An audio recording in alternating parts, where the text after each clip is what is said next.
Baby sleep should be as simple as A, B, C. A, babies should sleep alone. B, babies should lie on their back constantly whilst asleep. And C, they should lie alone in their crib. Welcome to Priska's Mission. In today's video, I will be showing you and discussing with you different steps, just 10 simple steps to creating a very safe environment for your baby to sleep in.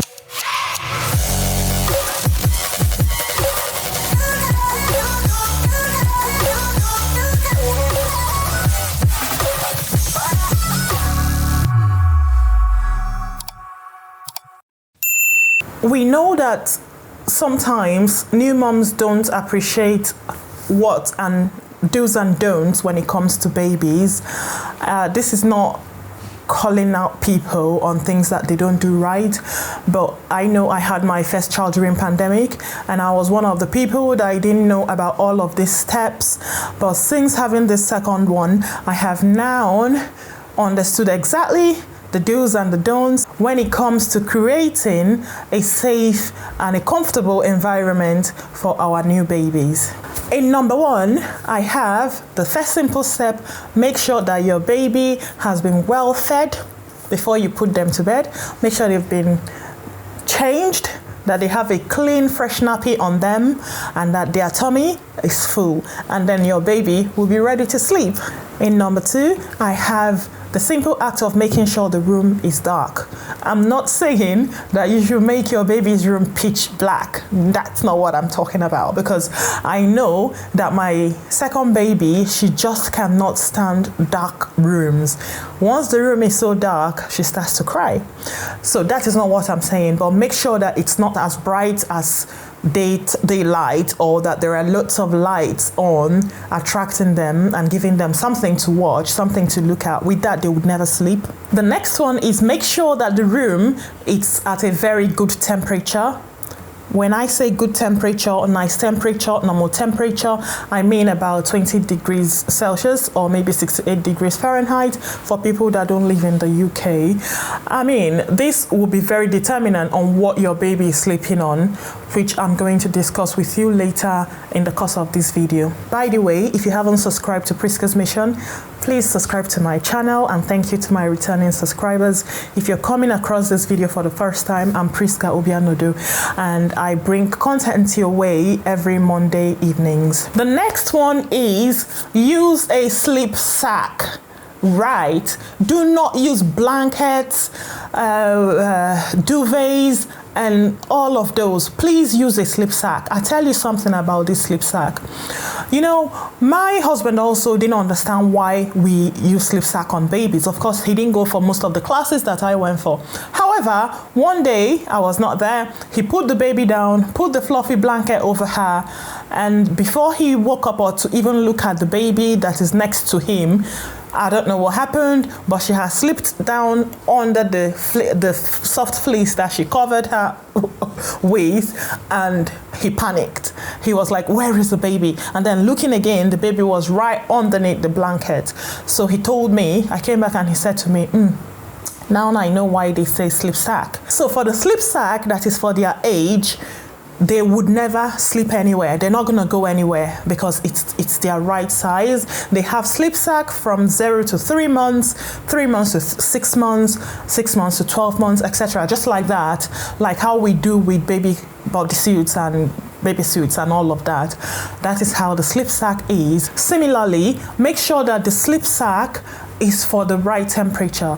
They have 1 tog, I think they have 0.5 tog, they have 1 tog, they have 2.5 tog, and so on and so forth. Just as your duvet have got togs, 12 tog, 10 tog, 9 tog, and so on and so forth. The baby sleep sack also have got 0.5 tog, 1.1 tog, 2.5 tog. So depending on the weather and how warm it is in the room, out there, etc., you put on the right sleep sack on your baby. I am going to do a video because someone in a different country have asked me, what do I think about the sleep sack? So I'm going to do a video on the sleep sack, but I will do it closer to winter time, and by then hopefully my 8 months old would have at least been maybe 12 months or thereabout. And I'll do different types of sleep sacks that we have for different temperature. Another one is use a white noise machine. If your child is that child that likes to sleep with little white noise or something like that, why not buy a little white noise machine and make sure that they have that on for them when they are about to sleep or when they are going to sleep. It does help make them comfortable and fall very deep into sleep as a matter of few minutes. And in number 6, I have this very important one. Make sure that your baby is sleeping on the same room as yourself, especially if they are under 6 months old. This is my own recommendation. I am by no means a sleep therapist or sleep expert or consultant or any of those. I'm just telling you what I feel is best for my children or what have worked best for me. So bear with me on that. So make sure that your baby is sleeping in the same room as yourself, especially if they are 6 months of age and below.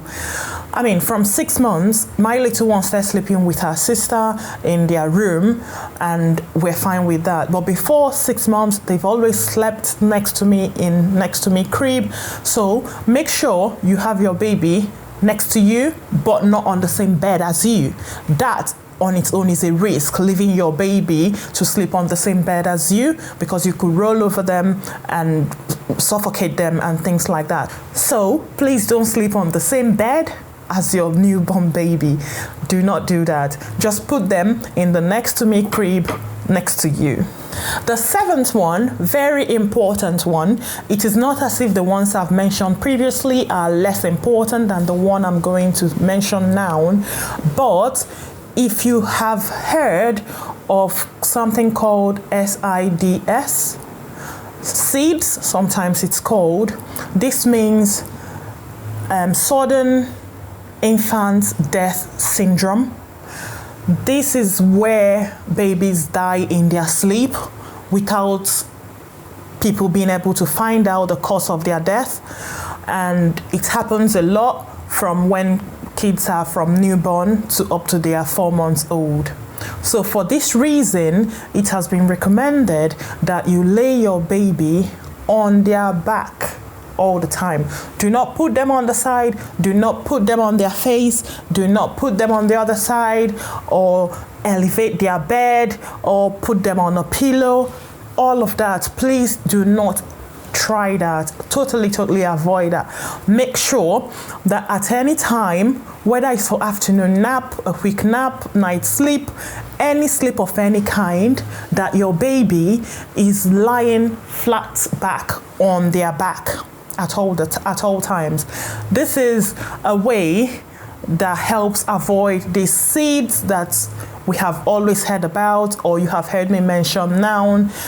For this reason, we are advised not to lay our baby in any other way other than lying them on their back. Also, I am not saying that SID would go away if you lay your baby on the back. That's not what I've been told.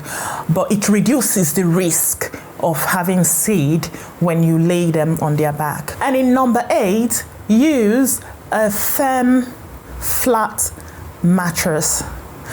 And when you are making your baby's bed, please use a fitted sheet. A fitted sheet, because no matter the amount of grabs, the baby will not be able to undo it from the 4 angles where it's been fitted.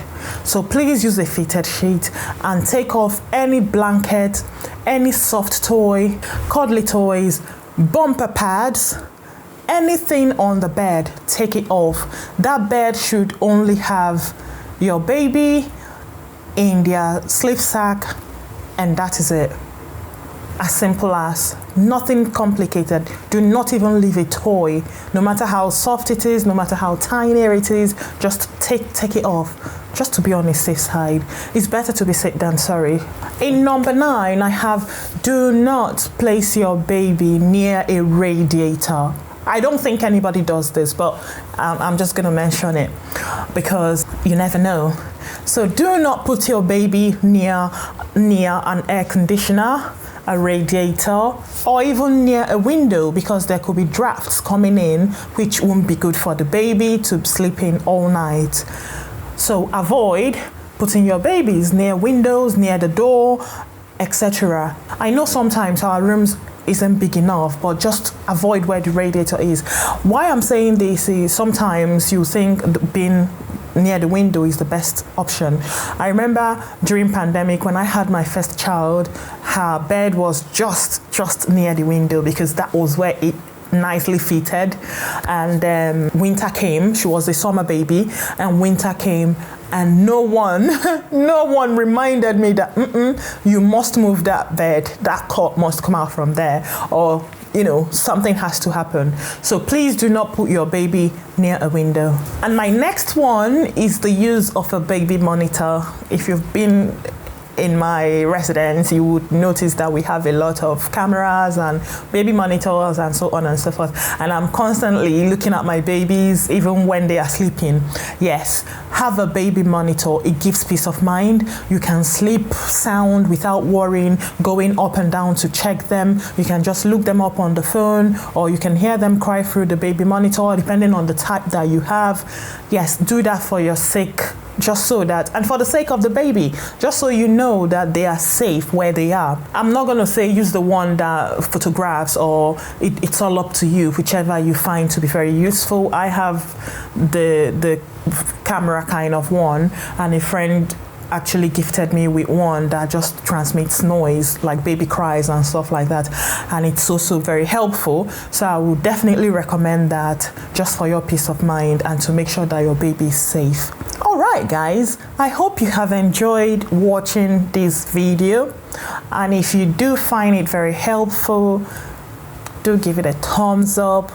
Thank you very much for watching up till now, and I shall see you in my next video. Thank you and God bless.